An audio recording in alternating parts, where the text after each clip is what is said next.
할렐루야. 우리 이제 하나님 말씀 같이 보겠습니다. 고린도전서 12장 1절부터 3절까지 말씀입니다. 신약 성경책, 제가 가지고 있는 성경책으로는 277쪽입니다. 고린도전서 12장 1절부터 3절까지 말씀입니다.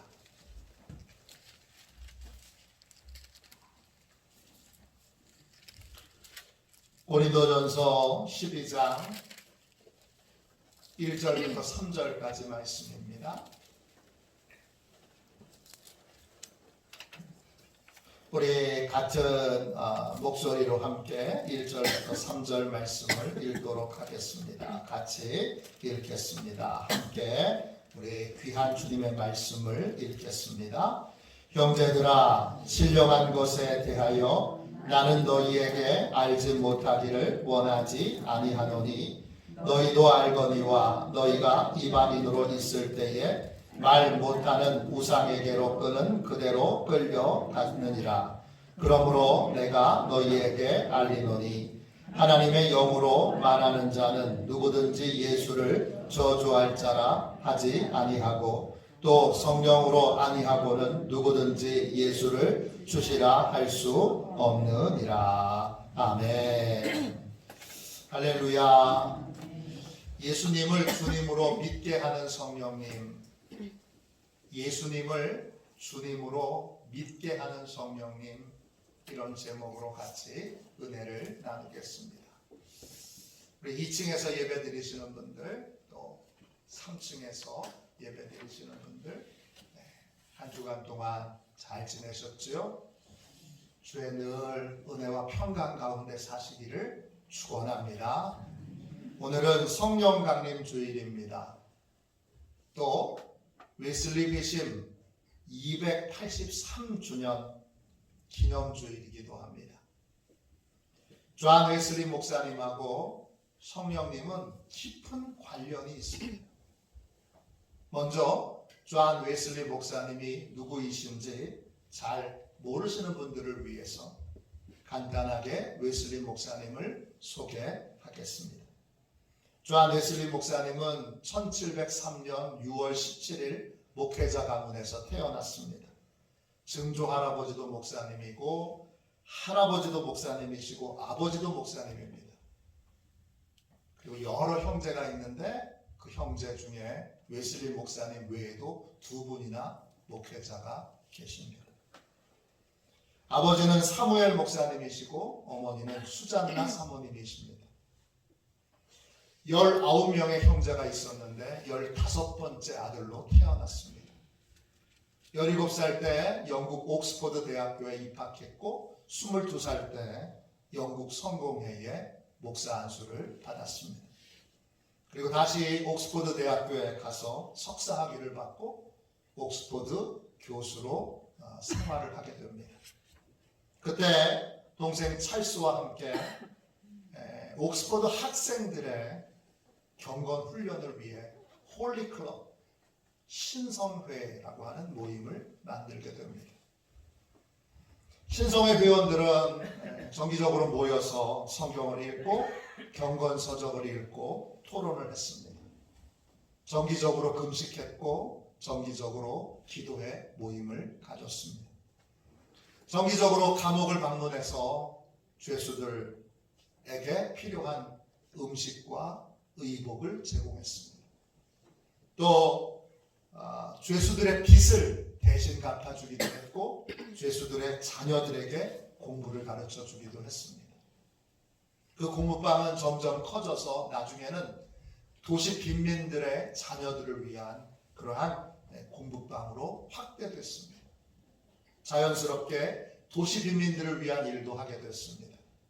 그래서 정기적으로 도시 빈민들이 일하는 공장과 작업장을 찾아가게 되었고 도시 빈민들을 만나서 그들을 영적으로 위로했고 또 그들의 필요한 것들을 계속 공급해 주었습니다.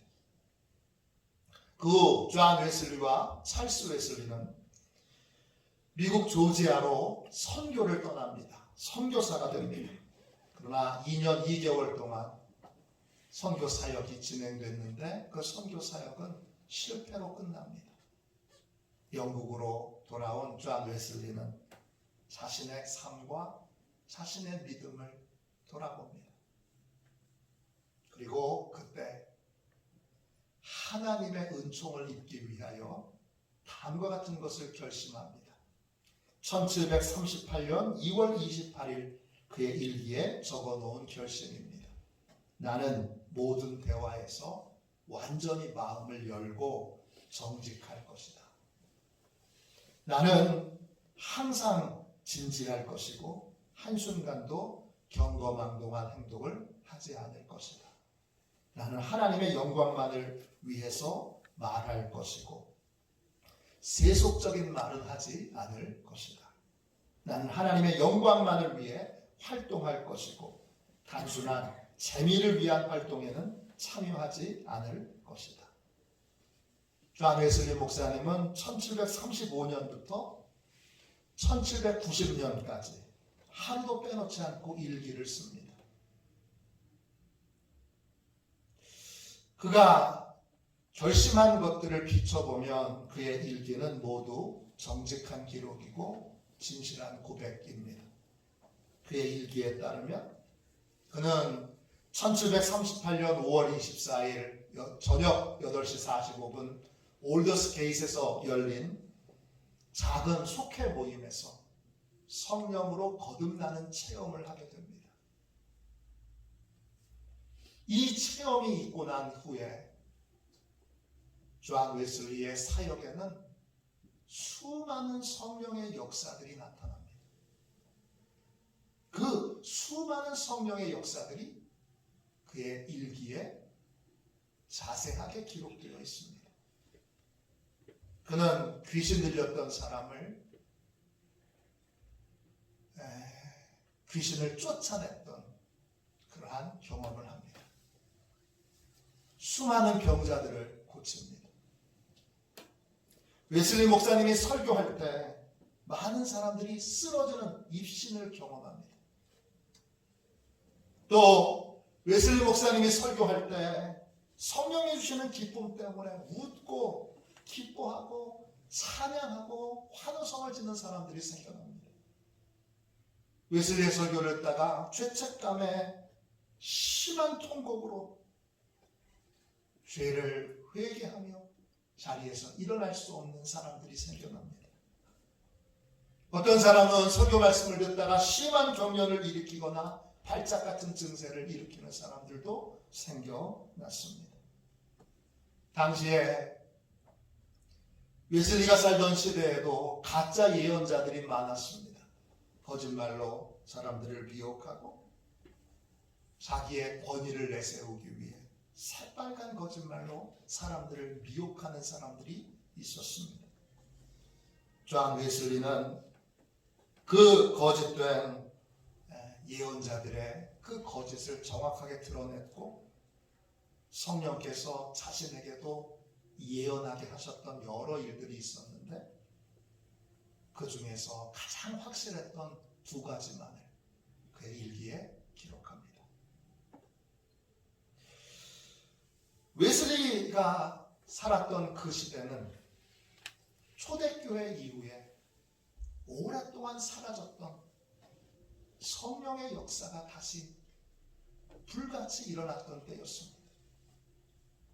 웨슬리의 설교는 지금의 부흥사나 또는 우리가 잘 아는 성령 사역자들의 설교와는 전혀 다릅니다.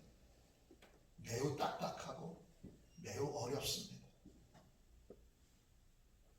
그리고 매우 진중합니다. 그런데 그런 설교를 듣고서도 수많은 성령의 역사가 나타납니다. 스피커가 있었던 것도 아니고 야외에서 많이 모일 때는 몇만 명의 사람들이 모여있는 자리에서 강력한 성령의 역사가 있었습니다.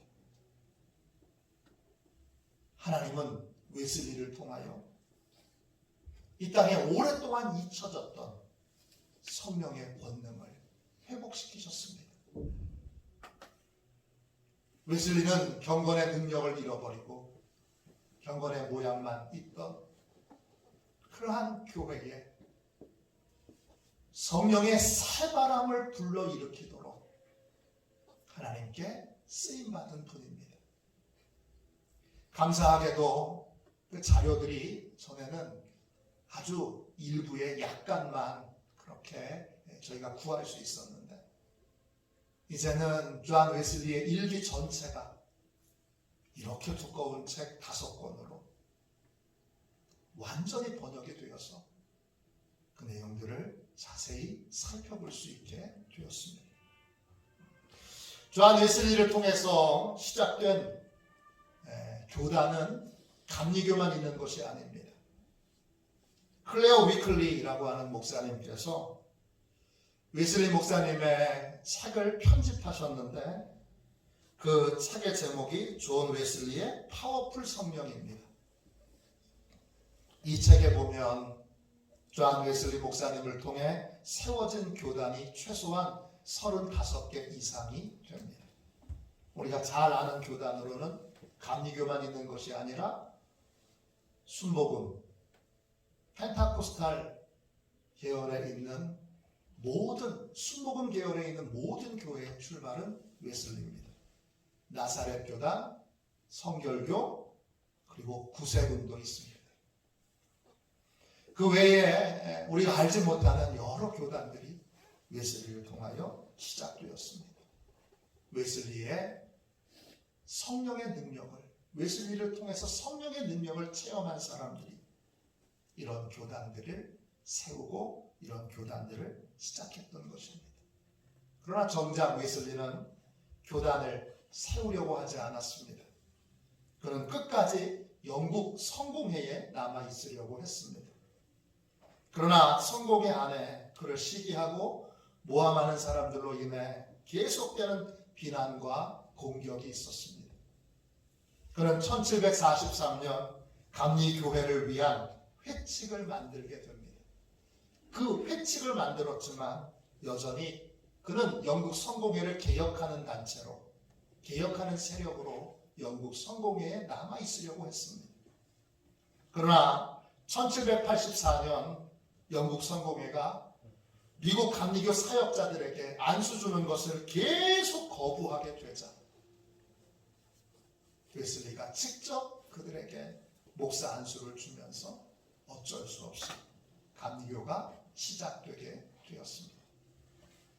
감리교를 시작하고 나서 존 웨슬리는 1786년 8월 4일 감리교 단상 Thought About Methodism이라고 하는 제목의 글에서 다음과 같은 걱정을 고백합니다. 나는 감리교도라고 불리는 이들이 유럽이나 아메리카에서 사라진다 해도 두렵지 않습니다. 제가 두려워하는 것은 우리가 경건의 모양만 있고 능력이 없어 죽은 교파로 전락하는 것입니다.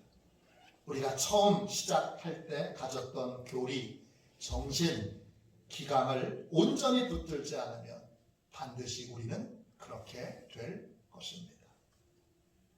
존 웨슬리가 걱정하고 염려했던 건 감리교가 사라지는 게 아닙니다. 감리교는 얼마든지 사라져도 괜찮습니다. 장로교도, 성결교도, 침례교도, 교단은 다 사라져도 상관없습니다. 웨슬리가 걱정했던 건 교회 안에 생명력을 잃어버리는 것입니다. 교회 안에 생명력을 잃어버리게 되면 어떻게 됩니까?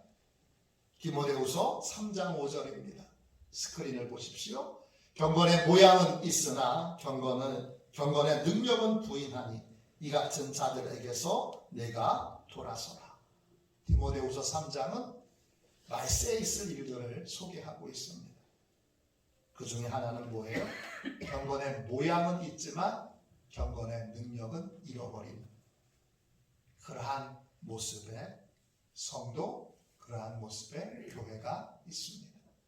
경건이란 헬라어로 유세베이아입니다. 뜻은 하나님께 충성하는 것입니다. 또 하나님의 말씀에 순종하는 것입니다. 경건이 다른 게 아닙니다. 경건은 충성과 순종입니다. 그런데 생명력을 잃어버린 교회는 경건의 모양만 있습니다. 모양, 헬라말로 모르포시스입니다. 뜻은 외형, 윤곽, 겉보기 이런 뜻입니다. 속은 비었고 껍데기만 있는 겁니다.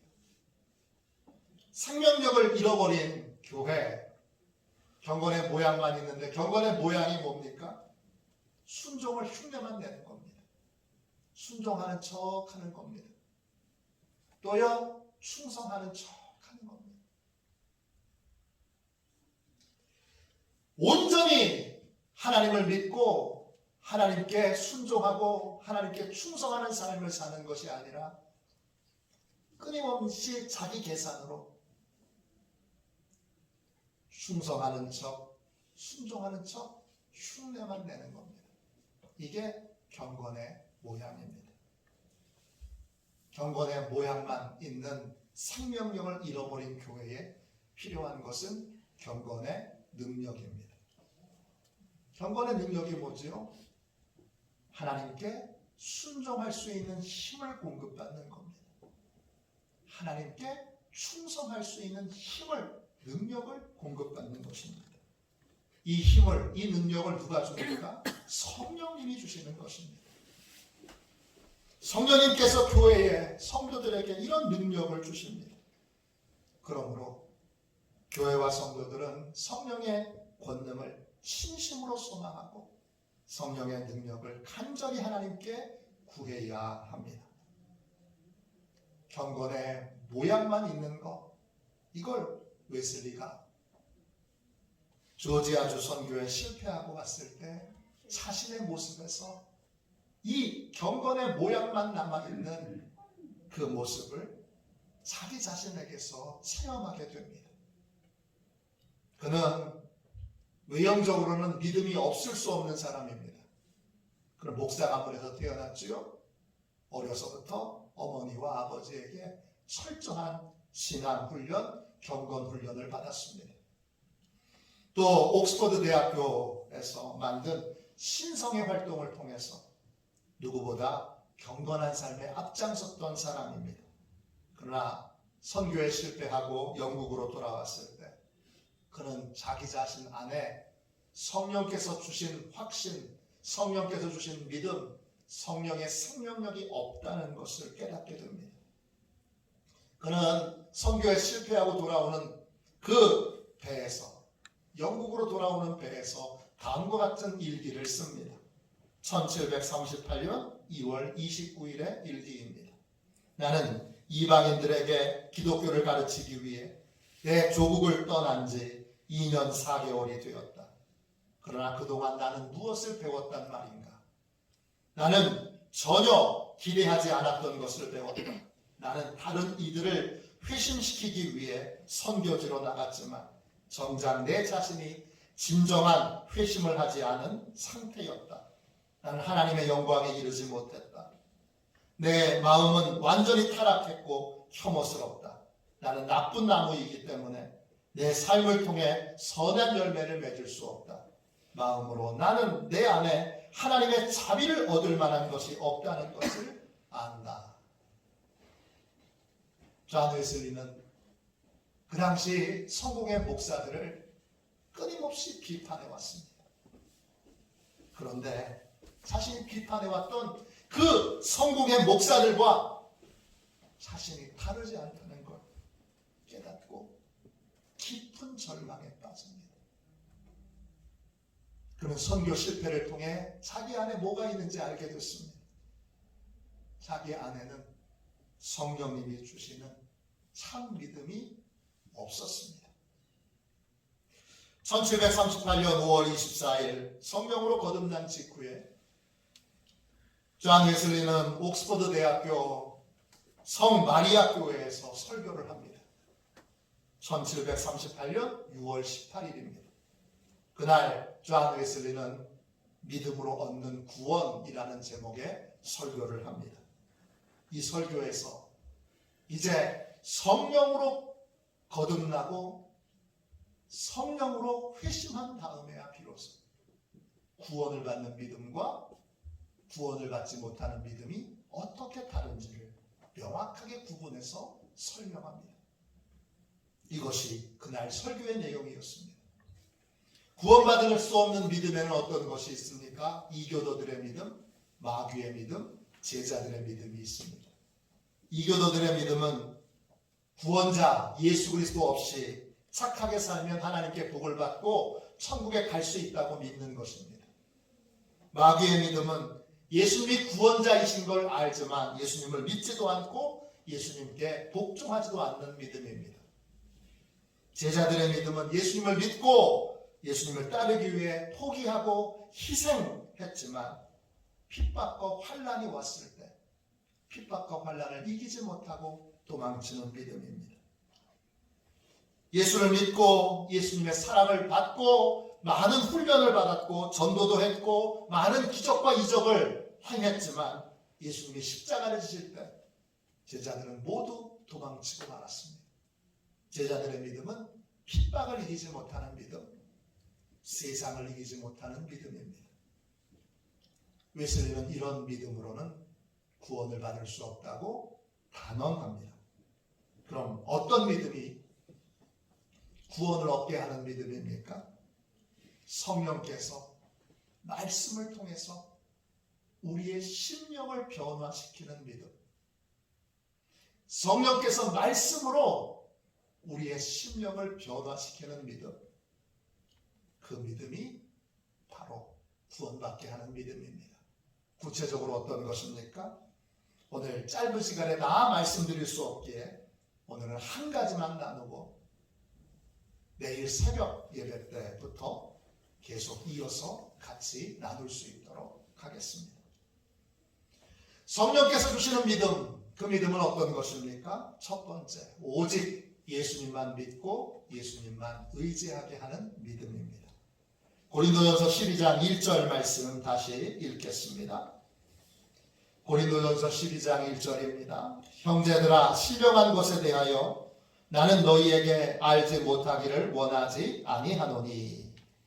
바울은 고린도 교회 성도들에게 성령에 대해서 무지하지 않기를 바란다 이렇게 말합니다. 신령한 것이란 성령에 대한 것입니다. 성령에 대해 알지 못하기를 원하지 않는다 이렇게 말할 때 알지 못한다 이 말은 헬라말로 아그노에오입니다. 뜻은 무지하다, 지식이 없다 이런 뜻입니다. 바울은 성령에 대해서 무지하지 않기를 바랍니다. 성령에 대해서 잘 알기를 바랍니다. 성령에 대해서 무지하게 되면 어떻게 됩니까? 성령에 대해서 무지하면 우상에게 끌려 다니는 삶을 살게 되기 때문입니다. 2절 말씀 보십시오. 너희도 알거니와 너희가 이방인으로 있을 때에 말 못하는 우상에게로 끄는 그대로 끌려갔느니라.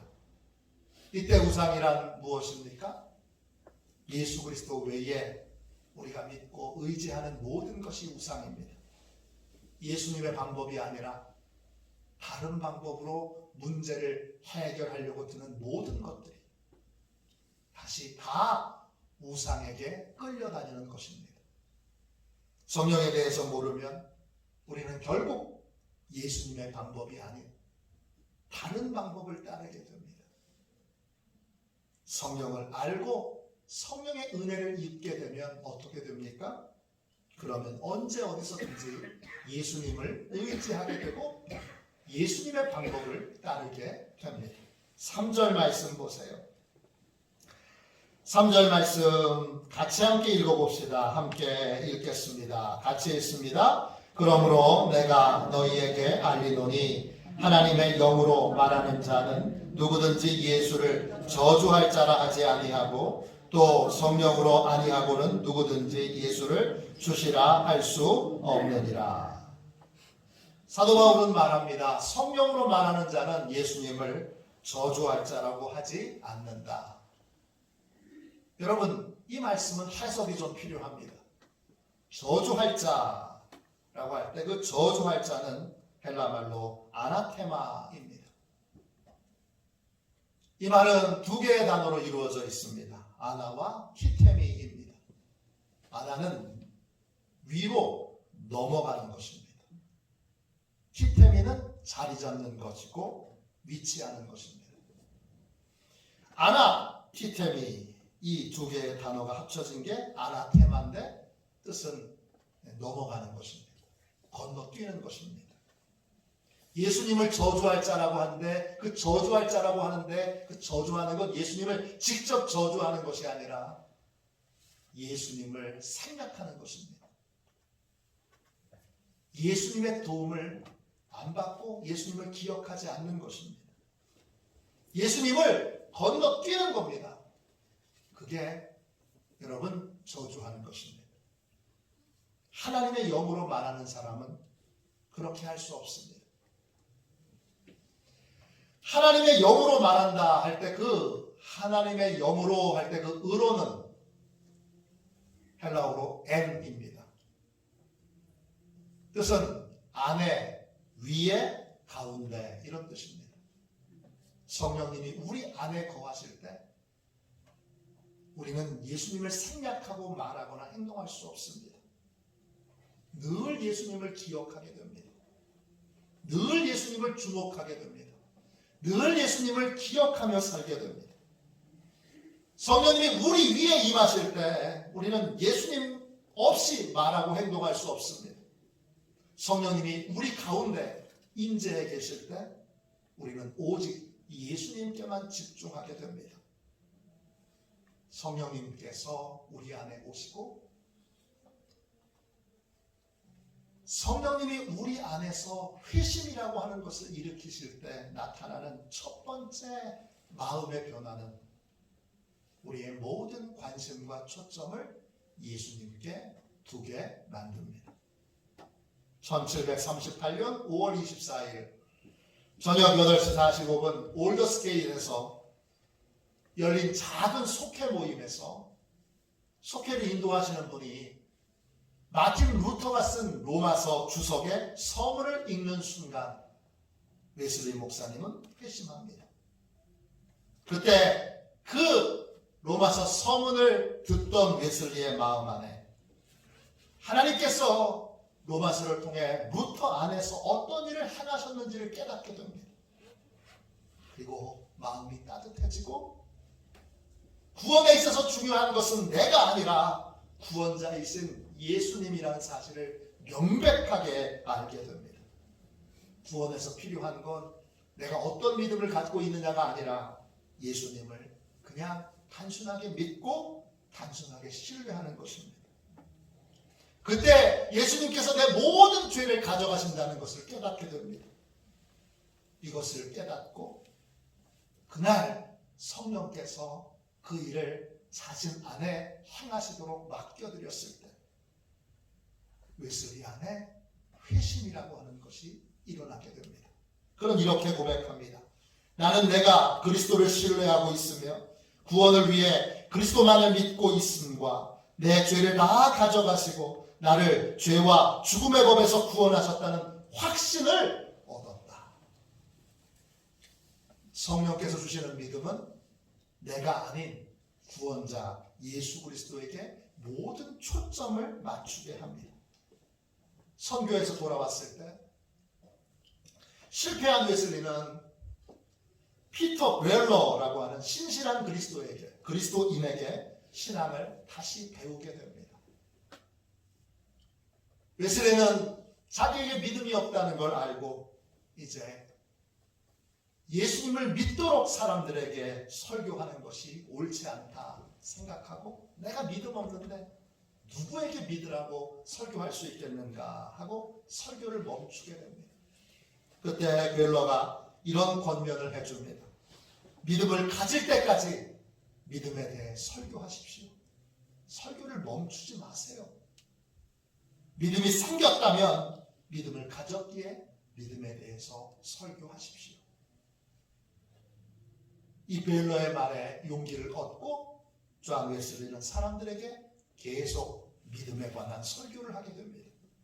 어느 날 감옥에 가서 사형 집행을 앞둔 사형수에게 복음을 전합니다. 그러자 사형수가 복음을 받아들입니다. 그리고 사형 집행 전에 그는 웨슬리에게 이런 고백을 합니다. 나는 이제 죽을 준비가 되었습니다. 나는 그리스도께서 저의 죄를 없애주신 것을 압니다. 저에게는 더 이상 정죄함이 없습니다. 사형이 집행되는 순간 사형수는 잠잠히 기뻐하며 죽음을 맞이합니다. 죽음 앞에 완전한 평화를 누렸고 자신이 그리스도 안에 온전히 받아들여졌다는 확신 가운데 그는 거룩한 죽음을 맞게 됩니다.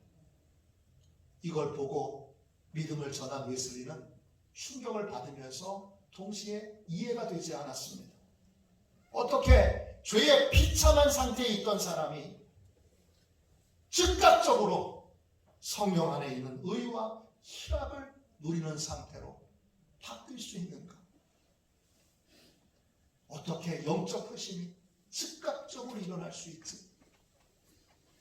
짧은 순간, 몇 분도 안 되는 순간, 비참한 사형수가 성령 안에서 의와 희락을 누리는 사람으로 바뀌어졌다는 것에 그는 충격을 받게 됩니다. 그리고 다시 성경으로 돌아가서 성경을 공부하면서 영적 회심이 즉각적으로 일어나는 사실을, 순간적으로 일어나는 사실을 발견하게 됩니다. 성령께서 주시는 구원은 아주 짧은 순간에 일어납니다. 성령님은 우리의 모든 초점을 내가 아닌 구원자 예수 그리스도에게 집중하게 합니다. 성령님은 죄와심과 죄의 사함과 구원이 내가 할 수 있는 것이 아님을 깨닫게 해주시고 오직 구원이 예수님과 예수님의 십자가에 달려있음을 깨닫게 해주십니다. 웨슬리의 회심도 즉각적으로 일어났습니다. 그는 오랫동안 자신의 믿음에 초점을 맞추고 살았습니다. 내 믿음이 얼마나 약한지, 얼마나 부족한지, 얼마나 모자란지 이걸 알기에 늘 절망했습니다. 그러나 성령님께서 찾아오시고 성령님께서 말씀을 조명해 주셨을 때 그는 이제 주님의 위대하심에 초점을 맞추기 시작합니다. 그랬더니 자기의 연약한 믿음을 능히 해결하시고 자기의 연약함을 능히 극복하실 주님의 위대하심을 깨닫게 되고 그 주님의 위대하심에 자신을 맡기게 됩니다. 이 회심은 여러분 감정적인 변화가 아닙니다. 우리도 부흥회 때 은혜 받고 주일날 설교에 은혜 받고 가서 금방 이게 감정적인 변화였나 보다 이렇게 착각하게 우리가 그렇게 고백하는 순간들이 많았습니다. 회심한 웨슬리는 내가 감정적으로 변화된 것이 아닌가 그렇게 생각했는데 아침에 눈을 떴을 때, 그 다음날 아침에 눈을 떴을 때 자신의 모든 관심이 예수님에게 맞춰져 있다는 사실을 깨닫게 됩니다. 그의 모든 관심이 예수님의 위대하심에 집중되어 있습니다. 예수님은 웨슬리의 주인이시고 모든 힘의 근원이십니다. 웨슬리의 영혼은 예수님께 모든 관심을 고정하고 있고 기쁨으로 예수님을 섬기고 있습니다. 물론 사단이 웨슬리를 미혹하기 위해 찾아옵니다.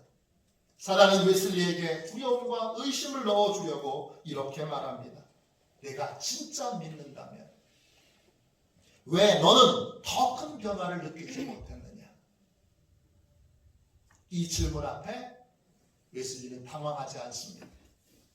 잠잠히 주님을 바라봅니다. 웨슬리는 그 질문 앞에 이전에는 스스로 대답하려고 했었습니다. 스스로 그 미혹에 마귀의 말에, 그 사단의 말에 스스로 대응하려고 했습니다. 그런데 웨슬리는 그 순간 자기가 대답하지 않습니다. 잠잠히 주님을 바라보자 대답이 주님으로부터 왔습니다. 나는 네 말을 잘 모르겠다. 그러나 내가 이제 아는 것은 지금 내가 하나님과 화평을 누리고 있다는 것이다. 오늘 나는 죄를 범하지 않는다. 예수님은 나에게 내일에 대해 생각하는 것을 금하셨다. 성령으로 거듭나니까 매 순간 주님께만 집중하여 과거도 내일도 신경 쓰지 않는 매 순간 주님께 집중하는 삶을, 매 순간 주님과 함께 모든 시간을 보내는 그런 삶을 살게 됩니다. 웨슬리는 그날 쓴 일기에서 이렇게 마귀에게 말한 것이 자신이 한 것이 아니라고 분명하게 고백했습니다. 그는 내 안에 그리스도께서 사시는 것을 경험하게 된 것입니다. 성령께서 주시는 믿음은 예수님께 온전히 초점을 맞추게 합니다. 성령께서 주시는 믿음은 온전히 예수님만을 신뢰하고 믿고 따르게 됩니다. 따르게 합니다. 하나님께서는 283년 전에 웨슬리를 통해 교회 안에 새로운 생명력을 불어넣으셨습니다. 우리 교회는 이 성령께서 주시는 생명력으로 충만합니까? 생명력을 잃어버린 교회, 생명력을 잃어버린 성도는 순종의 모양만 있습니다. 예배의 형식만 있습니다. 순종의 기쁨도 예배의 감격도 없습니다. 교회와 성도들은 우리 안에 성령님이 거하시도록 성령님을 더욱더 사모해야 합니다. 성령님이 우리 위에 임하시도록 더욱 힘차게 부르짖어야 합니다. 우리 가운데 늘 성령님이 임재해 계시도록, 늘 성령님께 목말라 성령님을 우리의 예배 자리에 초대해야 합니다. 성령님이 오시면 마음과 생각이 달라집니다. 구원자이신 예수님에게 초점을 맞춘 삶을 살게 됩니다. 구원은 나에게 달려있지 않습니다. 구원은 구원자이신 예수님께 달려있습니다. 나는 구원자이신 예수님을 그냥 믿고 예수님의 십자가를 그냥 의지하면 됩니다. 이 단순하고 확실한 일을 성령께서 즉각적으로 우리 안에 행하십니다. 즉각적인 회심, 즉각적인 성령의 변화, 이것을 체험하고 이것이 웨슬리의 사역 안에 일어나게 되면서 영국이 변화되는, 전 세계가 변화되는 새로운 성령의 역사들이 각 지역마다 나타나는 놀라운 성령의 역사가 임하게 되었습니다. 이제 우리에게도 이 즉각적인 성령의 회심의 역사가 있도록 오늘 이제 나의 모든 관심이 주님께로 집중되어 주님의 위대하심에 사로잡힐 수 있도록 오늘 기도하는 저와 여러분이 되시기를 주님의 이름으로 축원합니다. 우리 찬송가 182장 우리 1절만 두 번 찬양하고 오늘 성령님께서 우리 가운데 임하시고 우리 속에 임하시고 우리 가운데 임하셔서 우리로 즉각적인 회심과 즉각적인 회심을 시킬 수 있는 사람으로 그렇게 변화시켜 주시도록 기도하겠습니다. 우리 182장을 함께 우리 찬양하겠습니다.